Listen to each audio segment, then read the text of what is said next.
보니까 절절한 그 하나님의 호소 마음이 잘 드러나 있어요. 우리는 하나님을 떠나서 돌아섰지만 하나님의 사랑이 우리를 포기 못한다, 그 얘기를 하는 거예요. 우리는 하나님을 배신하지만 하나님은 우리를 포기 못하는 거예요.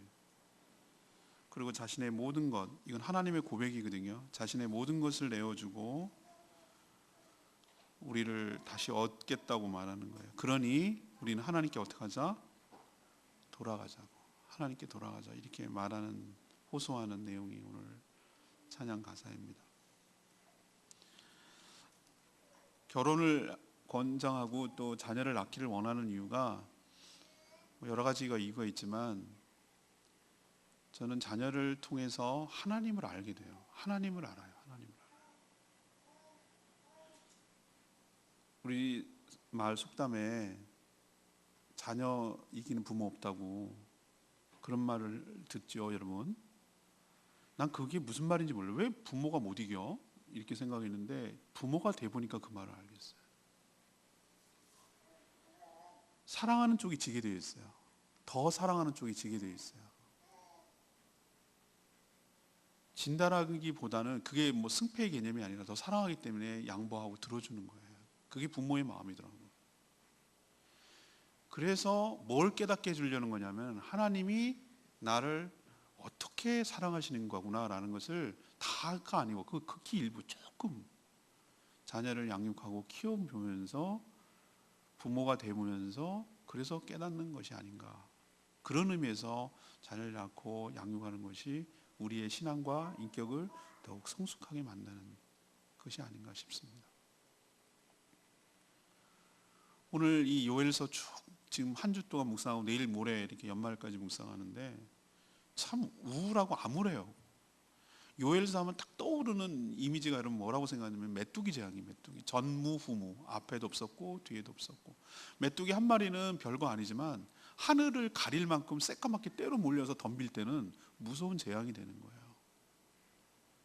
살아있는 모든 풀은 다 먹고, 풀을 먹는 동물이 다 죽고, 그 동물을 먹고 살아가야 되는, 식물을 먹고 살아가야 되는 사람도 죽어가는 이 무시무시한 재앙이 예고되어 있고 실행이 된단 말이죠. 그럼 어떻게 하잔 말인가 우리는? 그게 오늘 하나님께서 우리들한테 얘기하고 촉구하는 것인데, 그 여호와의 날이 지금 임박했다고 오늘 읽진 않았으면 1, 2절 보세요 여러분들. 이제 여호와의 날이 임박했다 이렇게 표현하고 있고요. 그날은 어둡고 캄캄한 날이고 짙은 구름이 덮인 날이라 전에도 없었고 이후에도 없을 것이다, 이렇게 하나님께서 요엘 선지자를 통해서 예고했는데, 1장 16절에 보면은 그게 어떤 재앙인지를 설명해 놓고 있어요. 1장 16절부터 20절까지 보면은 먹을 것이 우리 눈앞에 끊어지지 아니하였느냐, 기쁨과 즐거움이 우리 성전에서 끊어지지 않았느냐. 그러니까 제사도 못 드릴 정도로 완전히 망한 케이스죠. 씨를 흙덩이 안에서 뿌렸는데, 파종을 했는데 씨까지 그냥 다 먹어쳐버리고 이러니까 창고가 비었고 곡간은 무너졌고 곡식이 다 시들고, 18절 먹을 것이 없는 가축들이 막 울부짖고 막 소떼가 막 우왕좌왕하고 어쩔 줄 몰라 하고. 왜? 먹을 게 없으니까. 양떼도 피곤하고. 마치 19절이 보니까 불이 목장에 막 풀을 살랐고 불꽃이 들의 모두를 살리는 것처럼 메뚜기가 딱 선을 형성하고 들풀처럼 쫙 태워가듯이 모뚜기가 다 갉아먹는 거예요.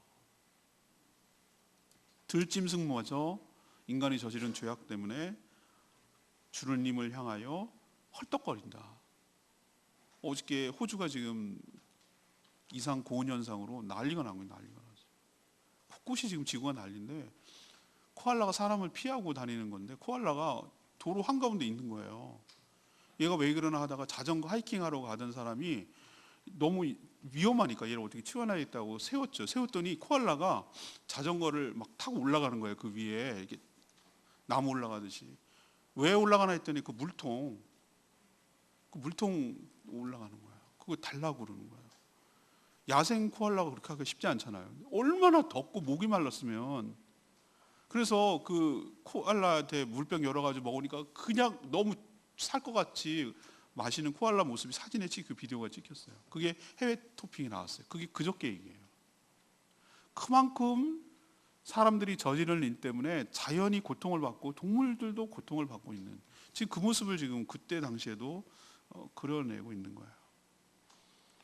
그럼 이게 감당할 수 있는가? 감당 못해요. 누구도 당할 자가 없다고 오늘 2장 11절에 읽지 않았지만 누구도 감당 못한다.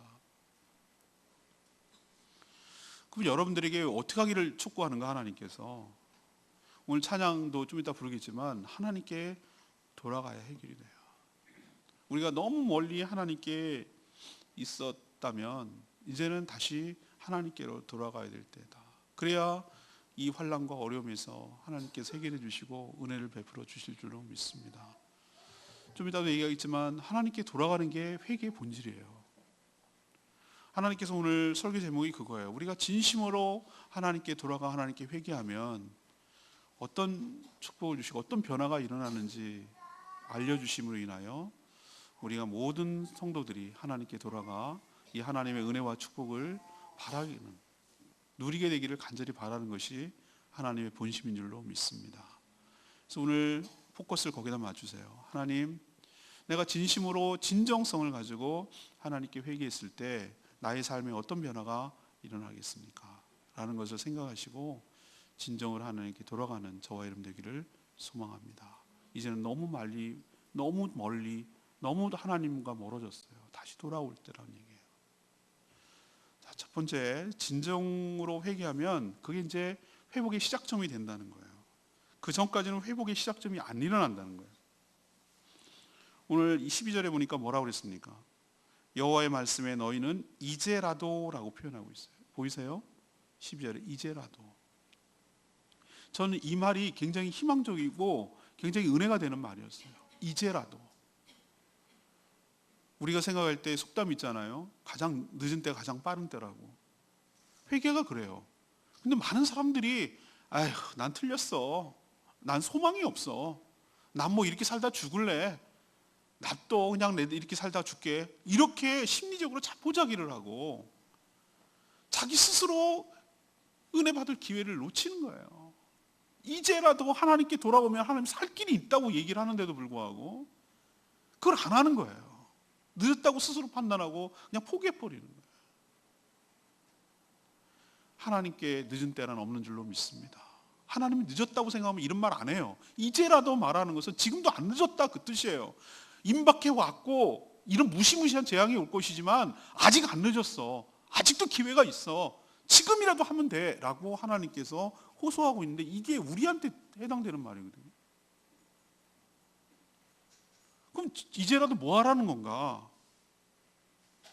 금식하고 울고 애통하고, 이거는 회개하는 모습의 어떤 그 표현이에요. 그 회개의 외적인 표현이에요. 근데 진짜로 중요한 건 마음을 다해서 하나님께 돌아오는 것이 회개의 본질인 줄로 믿습니다. 하나님께 돌아오는 게 본질이라고. 멀리 탕자처럼 자기 멋대로 하나님을, 아버지 집을 떠나서 자기 멋대로 사는 것을 이제 청산하고 중단하고 내가 이제는 다시 아버지께로 돌아가리라 하고 발걸음을 하나님께, 아버지께로 향하는 것이 회개의 본질인 줄로 믿습니다.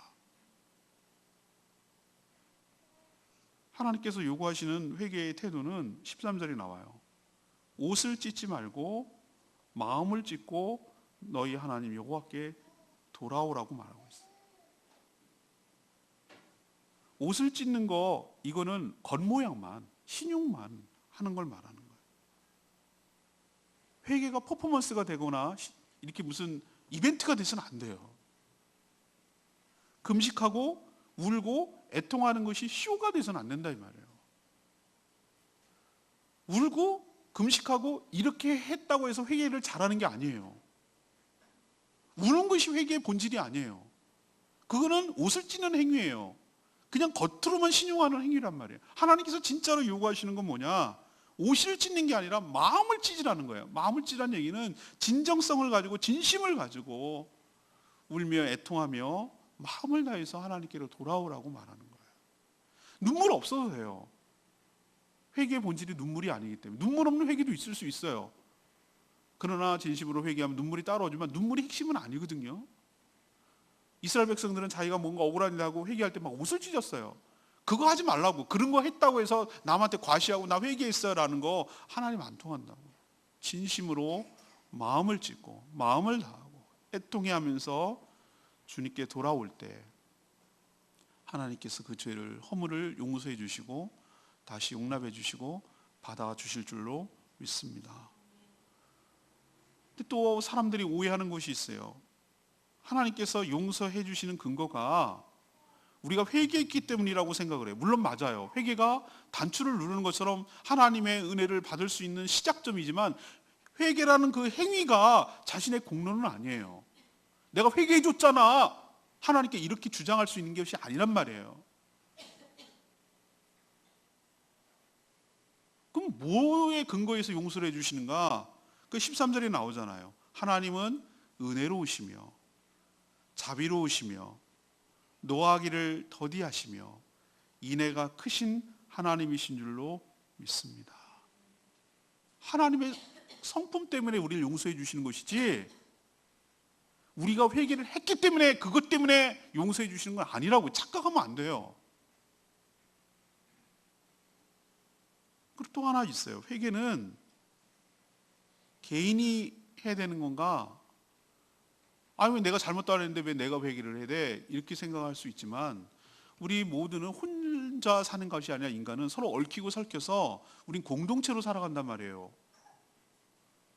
저 사람이 죄를 지었다 해서 나는 죄가 없어. 난 회개할 게 없어. 그렇게 하면 안 된다고. 하나님께서 진짜로 요구하는 것은 나도 묵인을 하고 나도 거기에 동조를 했고 나도 그 죄를 용납을 하고 나도 거기에 죄의 혜택을 받고 어떻게 보면 같이 그냥 죄를 양산하고 그 가운데서 살았기 때문에 이거는 개인의 문제가 아니라 공동체의 문제라는 인식을 가져야 돼요. 자기만 의로운 척하고 나는 아니라고 생각하고 나는 책임이 없다고 생각해서는 문제 해결이 되지 않아요. 우리 모두의 문제이고 우리 모두의 허물이고 나 자신의 허물이라는 생각을 가지고 하나님 앞에 다 모이라고 그랬어요. 15절에 나오죠. 너희는 시온에서 뭘 부르라고요? 나팔은 시그널이에요. 신호예요. 다 모이라는 두 개의 나팔을 가지고 이스라엘 백성들은 신호를 줬거든요. 요즘으로 치면 사이렌 같은 거예요. 뭐 민방위 훈련하듯이. 두 개가 하나가 불면 두 개가 동시에 불면 길게 불면 하나는 짧게 하나는 길게 불면 이걸 갖고 조합을 할 수 있는 시그널이 굉장히 많았기 때문에 성회로 모이라는 얘기는 뭐냐면은 하나님의 성전에 모든 백성들이 전원 소집되는 거예요. 그래서 그 가운데 다 모이는 걸 말하는 거예요. 이 정도 급이면 어떤 일이 벌어지냐면 3대 명절, 6월절이나 7.7절이나 수장절 요 명절 때는 이렇게 불렀고요. 왕이 취임하거나 왕이 죽었거나 제사장이 취임하거나 대제사장이 죽었거나 취임하거나 요 정도 국가의 경사급 아니면 외적이 침입했거나 국가적 위기 상황이 있을 때 성회로 모이거든요. 근데 지금은 국가적 위기 상황이에요. 메뚜기 떼가 들이닥치면 누구도 자유로운 사람이 없어요. 내 농작물은 괜찮다고요. 천만의 말씀. 메뚜기가 이 농작물 구분할 것 같아요? 파랗게 초록색인 건 다 먹어치우는데 누가 자유로울 수가 있냐고. 그래서 성회로 모이고 다 소집하라는 거예요. 백성들을 모으라, 금식일을 선포해라. 그리고 성회로 모여라 15절에 백성들을 모으고 그 모임을 거룩하게 하고 장로들도 모으고 어린이도 모이고 젖 먹는 자도 모으고 신랑도 나오고 신부도 그 방에서 나오라는 거예요. 이 표현이 뭔지 아십니까? 누구도 예외가 없다는 거예요. 모든 백성들이 다 모으라는 거예요. 이스라엘은 전통적으로 신랑 신부 신혼 때는 군제도 면제해주고 다 많이 배려해줬어요. 신혼여행 보내는 것처럼 결혼식을 하고 나서 그래야 그때는 전부 다 중매 결혼했기 때문에 어떤 사귐이 없었단 말이에요. 그래서 그때 정말 부부의 정을 쌓고 그래야 평생을 살아갈 수 있기 때문에 그때는 많이 배려를 해줬어요. 근데 지금 오늘 뭐라고 얘기합니까? 신랑도 신방에서 나오고 신부도 나오고 얼마나 위급한 상황이면 그리고 어린이도 나오고 심지어 뭐라고 젖먹이까지 나오는 거예요. 젖먹이가 애가 뭘 알아. 그런데도 부모가 모이니까 다 모이는 거죠. 이게 무슨 말하는 거냐? 이건 전체 모든 백성들이 하나님 앞에 모여서 함께 모여서 금식하며 금식이 뭡니까? 내가 밥을 못 먹으면 배도 고프고 정말 힘도 없고 살아갈 수 없는데 금식한다는 얘기는 하나님 앞 그만큼 절박하고 그만큼 간절하고 그만큼 겸손하게 하나님께 부르짖고 기도한다는 의미로 금식을 하는 거예요.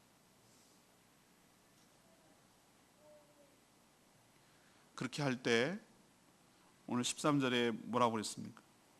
하나님께서 자신의 뜻을 돌이켜서 재앙을 내리지 아니하시나니, 하나님께서 계획을 처리하시고 다시 은혜를 베풀어 주실 줄로 믿습니다.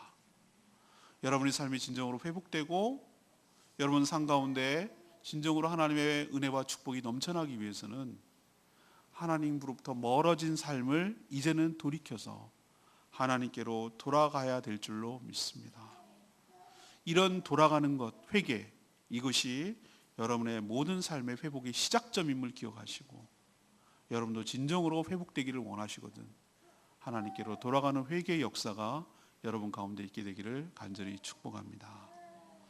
두 번째 얘기는 하나님께서 회개하면은 뜻을 돌이켜서 재앙을 거두지 않는다는 거예요.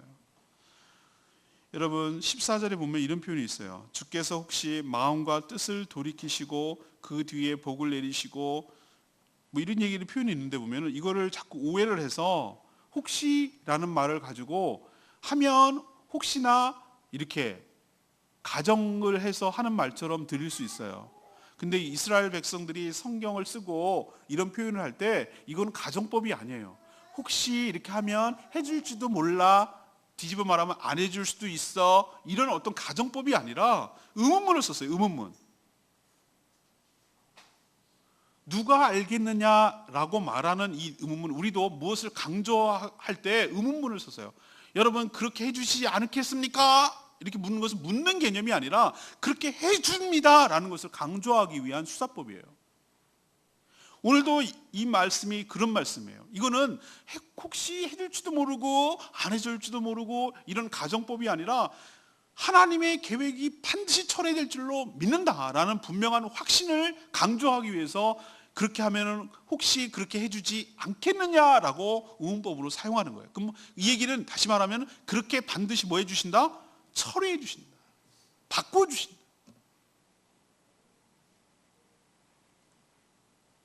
그러나 우리가 회개하지 않으면은 그런 역사는 안 일어난다는 거예요. 18절에 보면은 그때에라고 표현하고 있고요. 읽진 않았습니다. 28절에 보면 그 후에라는 시간을 설명하는 표현이 나와요. 18절에 그때에라고 말하는 그때가 언제겠어요, 여러분? 회개할 때예요. 우리가 진심으로 진정성을 가지고 회개할 때 18절에 보면 자기의 땅을 극진히 사랑하시어 그의 백성을 불쌍히 여기실 거라고 그랬어요.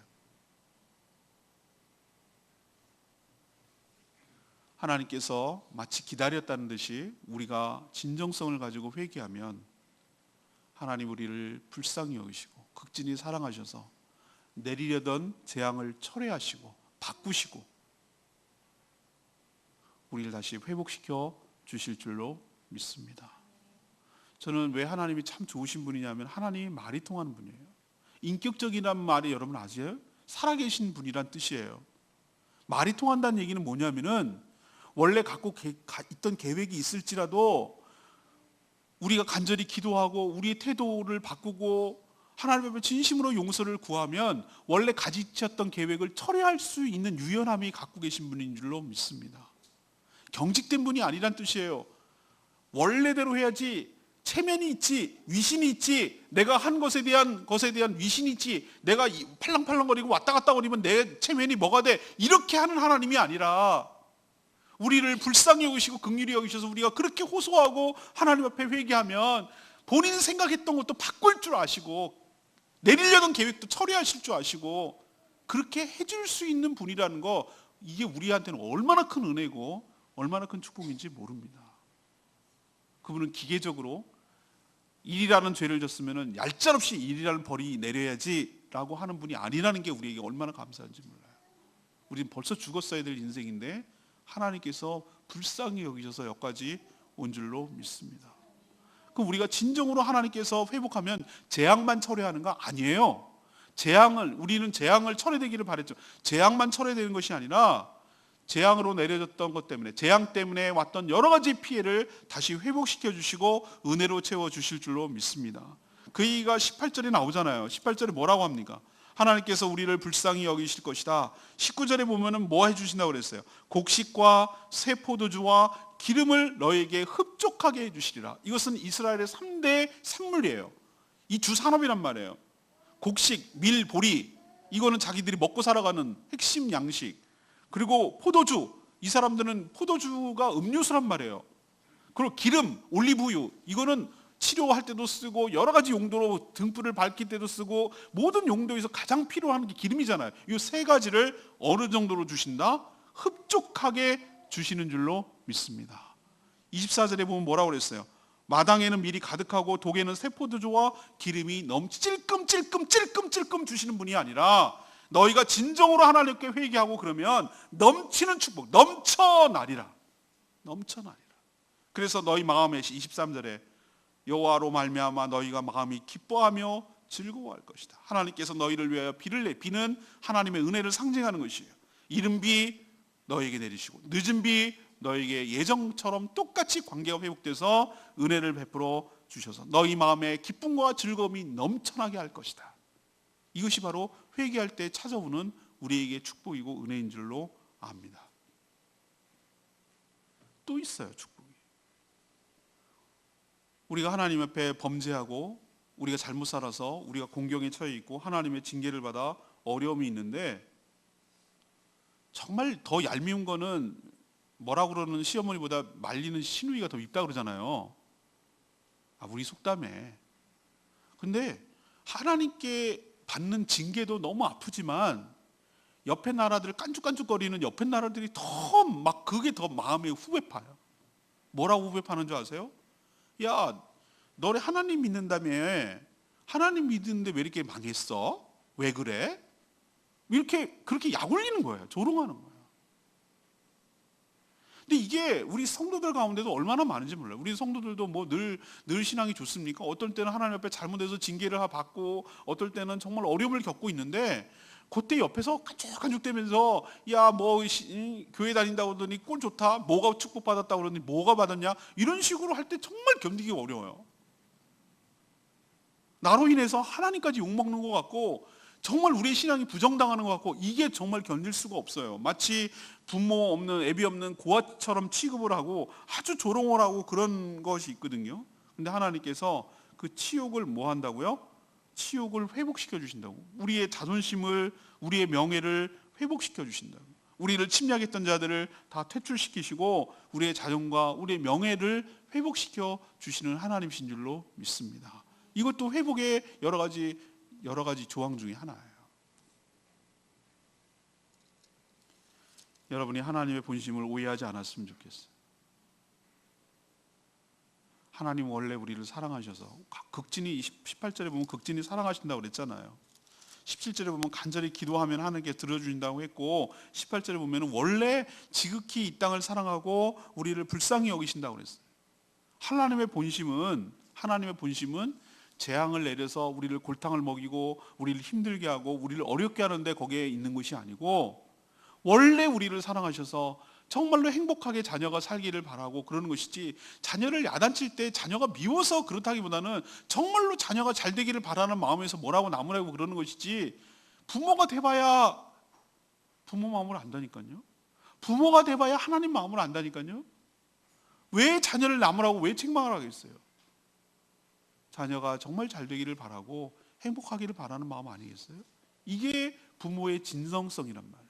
그런 것처럼 하나님께서 우리에게 징계 내리는 게 그게 본심이 아니고 정말로 하나님 앞에 돌이켜서 하나님의 은혜와 사랑과 축복을 받아 회복되고 행복하고 즐겁게 살아가게 되기를 바라는 것이 하나님의 본심임을 기억하시고 하나님께로 돌이켜 돌아가는, 진정으로 회개하는 저와 여러분 되기를 소망합니다. 하나님은 얼마든지 여러분의 기도를 들으시고 자신의 뜻을 바꿀 수 있는 정말 유연하신 분, 공화오신 하나님인 것을 기억하고 주께로 돌아가는 저와 여러분 되기를 소망합니다. 마지막은 무엇입니까? 진정으로 회개하면 예배가 회복돼서 관계가 좋아지는 축복이 있어요.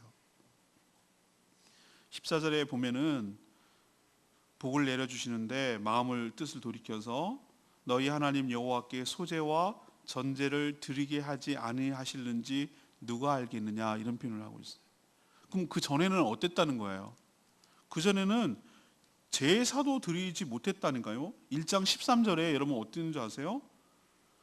제사장들아 너는 굵은 배로 동이고 너는 슬피 울어라. 굵은 배를 입고 밤에 배옷 입고 자. 제사장 보고 배옷 입고 자래요. 이건 초상 때나 일어나 하는 거잖아요. 왜 그런가? 니네들 할 일이 없어졌다. 왜? 소제는 곡식가루로 드리는 거거든요. 전제는 기름을 붓는 거거든요. 포도주를 붓는 거거든요. 이거를 하나님 성전에 드리지 못. 이 얘기는 뭐냐면은 드릴 수 있는 게 없단 말이에요. 이 사태가, 이 상황이 이 지경이라 이거예요. 예배조차 못 드려. 요즘처럼 그리스도의 보혈을 의지해서 하나님께 나오는 거, 요즘은 구약이 아니라 신약이라는 게 얼마나 감사한지 여러분 아셔야 됩니다. 예수 그리스도의 보혈로 우리는 정말로 구약 시대에 비하면 이건 거저먹기야, 거저먹기. 양 갖고 와야지, 뭐 제사 절차도 복잡하지, 제사장이 주도해야지, 뭐 밀가루, 소제, 화목제, 무슨 속건제, 속제, 얼마나 많이 드려야 되는지. 요즘 양 한 마리가 얼마인데, 소는 뭐 어떻고? 그거 어떻게 감당하겠어요? 이 얘기를 왜 하는가?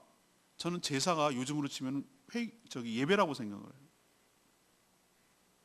우리가 타락하고 우리가 범죄하면은 제사도 드리지 못할 만큼 뭐라고 하냐면 소산물이 없어진다라는 것이 말 그대로 우리 생활이 궁핍해져 가지고 정말 어려워진다는 측면도 있지만, 우리가 죄를 짓고 우리가 범죄하면 하나님께 예배를 드리지 못할 관계마저 단절된다는 얘기예요. 여러분 제일 비참한 게 뭔지 아세요? 우리가 정말 하나님께 회개하지 않고 죄악 가운데 살면은 뭐가 망가지냐면은 예배가 망가져요. 예배가. 예배 그까짓 거 뭐 드리거나 말거나 1년에 한 2번 드리면 되지. 이렇게 생각하십니까 여러분? 하나님과의 교제가 끊어진다는 걸 뭘 의미하는가? 하나님으로부터 올 수 있는 게 아무것도 없다는 뜻이에요. 관계가 끊어진다는 걸 의미하는 거예요. 예배를 안 드린다는 개념이 아니라, 제사를 안 드린다는 개념이 아니라 하나님과 연결점이 사라진다는 걸 의미하는 거예요. 심각한 거예요. 영적으로 죽어가는 걸 말하는 거예요.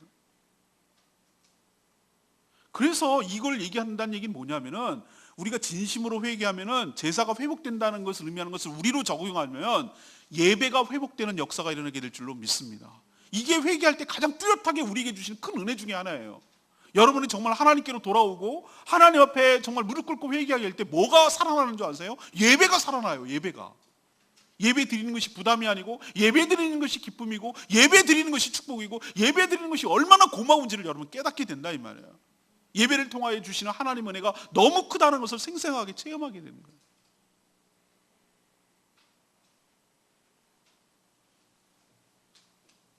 저는 태어나서부터 모태신앙이니 뭐 예배를 안 드릴 리가 없겠죠.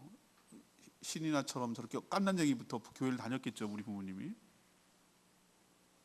근데 제가 유일하게 주일날 안 드린 적이, 군대 갔는데 훈련소에서 자대 배치를 해줬는데, 자대 배치 받고 들어가서 그때는 종교생활 사람 나와 그래갖고 불교서, 천주교서 뭐 이렇게 갖고 이제 데리고 간단 말이에요, 차로 이동해서. 근데 자대 배치 받고 주일날 했는데 아무도 날 데리고 가는 사람이 없는 거야.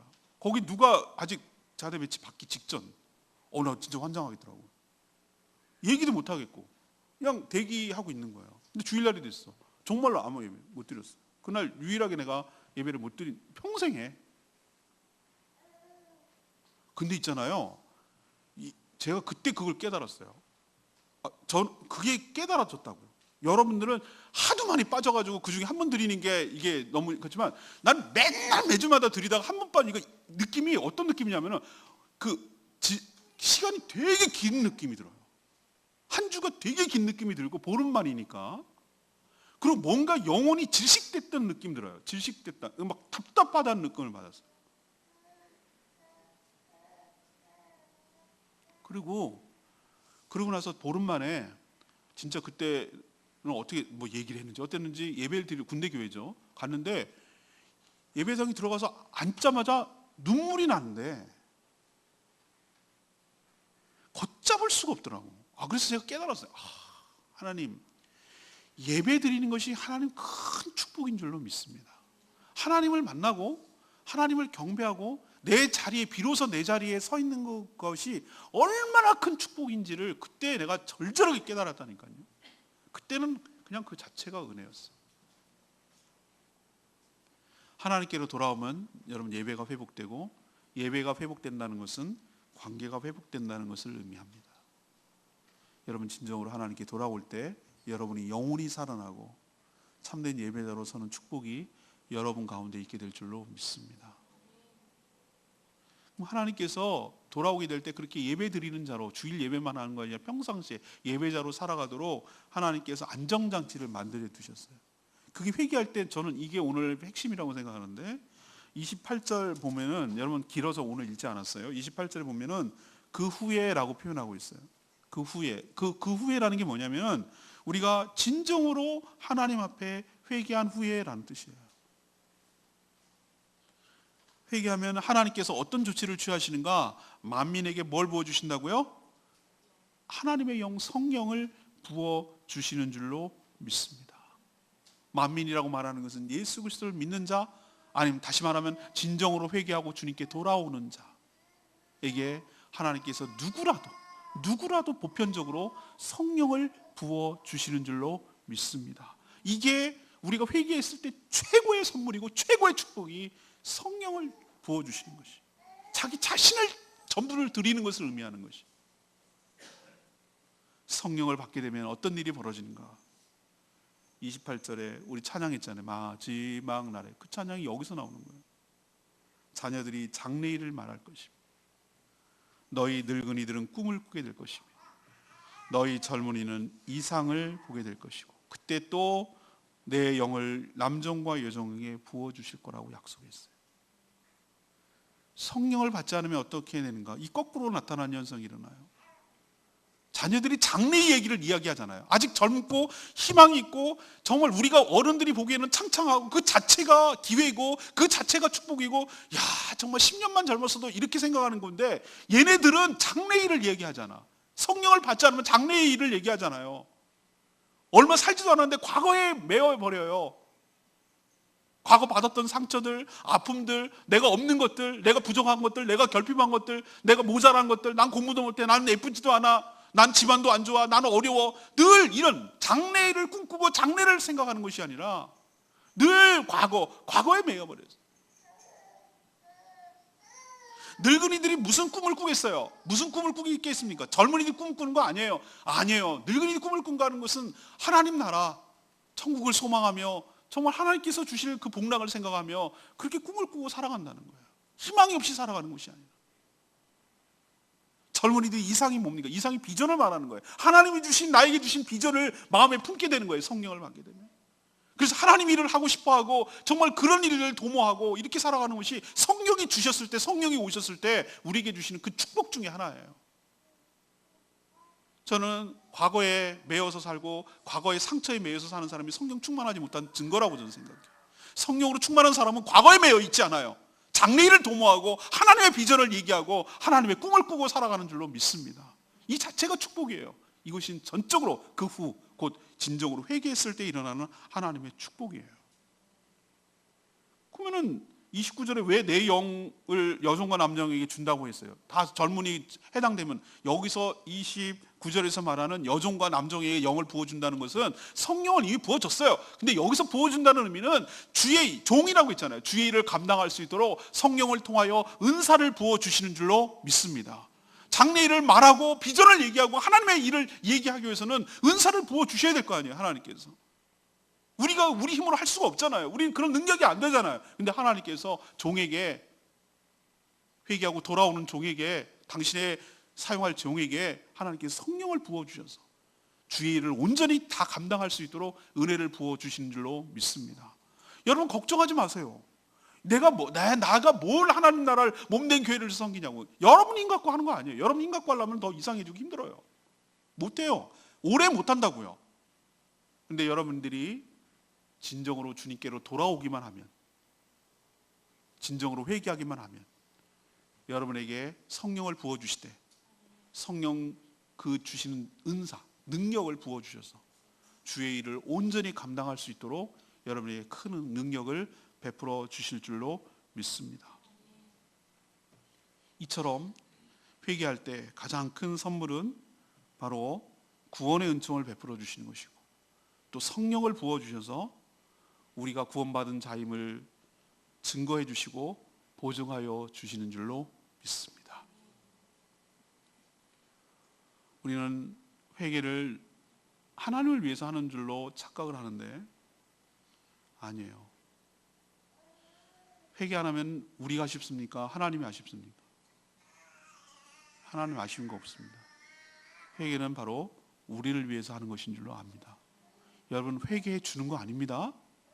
회개도 은혜입니다. 회개의 영을 부어달라는 말이 무슨 뜻입니까? 여러분, 알고도 지은 죄 모르고도 지은 죄, 난 그 기도 틀렸다고 생각합니다. 하나님은 모르고도 지은 죄에 대해서 뭐라고 회개하라고 하지 않습니다. 근데 하나님께서 회개의 영을, 회개의 영이 성령인데 성령을 부어주시면 어떤 일이 벌어지는가? 내가 전에 죄라고 생각하지 않았던 것들, 그냥 당연하게 생각했던, 그게 뭐 어쨌다라고 생각했던, 그리고 과거에 내 기억 속에 잊어버린 줄 알았던 그 모든 것들이 생각나서 우리를 괴롭히려고 생각나게 하는 것이 아니라 하나님께 회개하고 용서를 구해서 정결하게 돼서 주님이 쓰시려고 은혜를 부어주고 있는 줄로 믿습니다. 그러니까 여러분, 죄가 떠오르걸랑 이렇게 하세요. 하나님, 나에게 은혜를 주시는구나. 하나님, 잘못했습니다. 내가 그렇게 살았지요. 하나님, 내가 그건 죄인지도 모르고 살았으나 이제는 내가 뚜렷하게 알겠습니다. 저희 죄를 용서하여 주시고 그 죄를 정결하게 하여 주시옵소서. 이렇게 기도하라고 하나님께서 기회를 주시는 거예요. 왜? 그래야 하나님의 영을 부어주시고 은사를 부어주시고 그래서 주의를 잘 감당할 수 있기 때문에 그런 거예요. 하나님이 여러분에게 축복을 주실 거예요. 여기 뒷짐지고 여기에 축복 주시려고 뒤에다 이렇게 감춰놔서 선물 주려고 여기 잔뜩 준비해놨어. 내 눈엔 지금 안 보여요. 근데 여러분이 하나님 앞에 진심으로 회개할 때 그 뒤에 감춰뒀던 선물이 이렇게 다 펼쳐져서 여러분에게 주어질 줄로 믿습니다. 그러면 이게 다 펼쳐지게 하는 그게 뭐냐? 회개가 시그널이에요. 하나님께로 돌아오고 진심으로 회개하면 하나님이 예비했던 이 축복, 용서해 주실 뿐만 아니라 재앙을 멈춰주시고 다 끊어졌던 소산이 다시 회복되고 우리 마음에 기쁨과 즐거움을 주실 뿐만 아니라 성령을 부어주셔서 주의 일을 잘 감당하는 주의 일꾼으로 사용하시는 축복이 지금 줄줄이 대기하고 있는 줄로 믿습니다. 올 한 해 하나님과 멀어졌다면 이제는 다시 돌아올 때가 된 줄로 압니다. 돌아오셔야 돼요. 너무 멀리 가면 안 돼요. 탕자처럼 내가 하나님과 아버지께 죄를 지었습니다. 내가 다시 돌아가겠습니다. 하나님께로 돌이킬 때 하나님 내치는 분이 아니에요. 렘브란트의 여러분 탕자의 귀환이라는 그거 명화 보셨어요? 그거 갖고 제가 한번 설명하고 싶은 마음도 있는데 아버지가 창피할까 봐 막 달려오는 거예요. 아들이 그짓골을 해갖고 왔어요. 왜 많이 달려올까? 어른들은 뛰는 거 아니거든요.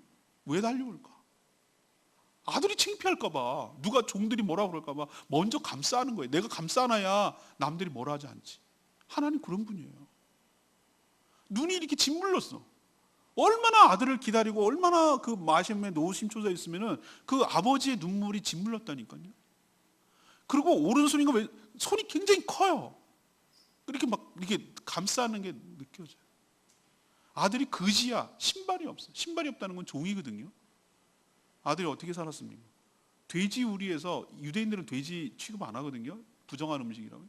돼지 우리를 치는데 돼지 이하로 사는 거예요. 돼지가 먹는 쥐염 열매. 쥐염 열매는 사람이 먹는 게 아니거든요. 돼지나 주는 건데 그것도 충분히 없어서 줄였다고 그랬어요. 굶주렸다고 그랬어요. 돼지 이하의 삶을 사는 거예요. 아버지를 떠나니. 우리는 하나님 없이면 자유로울 것 같아. 프리 하면서 하나님 간섭 안 받고 내 마음대로 살면 좋을 것 같아. 잠시는 그럴 수 있어요. 죄악의 낙이 잠시일 수 있지.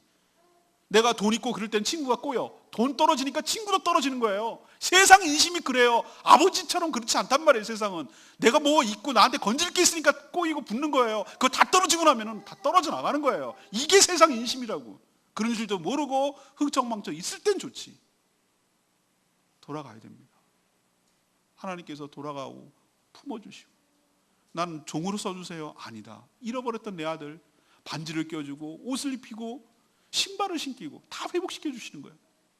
잔치를 벌이고 다 재산 말아먹은 할 말이 없는 죄인을 하나님께서 품어주시잖아요. 이게 탕자의 비유잖아요. 이 회개의 본질이거든요. 지금이라도, 이제라도 라는 말에 여러분 꼭 전 밑줄 치고 동그라미 쳤어요. 이제라도. 늦지 않았어요. 하나님을 떠난 인생이 얼마나 비참한 것인지를 깨달으셨다면 이제라도, 지금이라도 주님께로 돌아가서 회개할 때 여러분이 살 길이 열리게 될 줄로 믿습니다. 하나님은 자신의 뜻을 바꿀 줄 아시는 분이에요. 원래 우리를 사랑하시는 분이에요. 경직된 분이 아니에요. 우리를 기다리고 계세요. 눈이 빠지게 기다려요. 우리를 너무 사랑하셔서 우리 회개하기만 하면 다시 품어주시려고 지금도 이렇게 고개를 들고 학수고대하며 우리가 돌아오기를 간절히 기다리고 계세요. 눈물이 진물이 될 정도로 여러분들이 돌아오기를 간절히 소망하고 기다리고 계세요. 그 하나님께로 돌아가는 저와 여러분 되기를 원합니다. 하나님 내치시지 않아요. 내 이럴 줄 알았다, 이 말아먹은 놈 이러면서 우리를 나무라는 분이 아니라 죽었던 아들이 돌아왔다고, 잃어버렸던 아들이 나한테 돌아왔다고 다시 품어주시고 회복시켜주시는 참 좋은 분인 줄로 믿습니다. 성령을 주신다는 것은 자기를 주신다는 걸 말하는 거예요. 자기의 전부를 주신다는 거예요. 자기 자신을 내어주신다는 걸 의미하는 거예요. 회개할 때만이 관계가 회복되고, 관계가 회복돼야 하늘의 모든 것들, 하나님의 모든 좋은 것들이 나에게로 오게 될 줄로 믿습니다. 관계가 깨지면, 예배가 끝나면 하나님과 나는 남남이에요. 아무런 상관없기 때문에 난 더 비참하게 살 수밖에 없어요. 회개하면 관계가 회복돼요. 관계가 회복된다는 건 모든 것이 회복된다는 걸 의미하는 거예요. 여러분도 진심으로 회개하고 주님께로 돌아와서 이 모든 은혜와 축복을 받아 누리는 저와 여러분 되기를 소망합니다. 오늘 말씀 아까 불렀던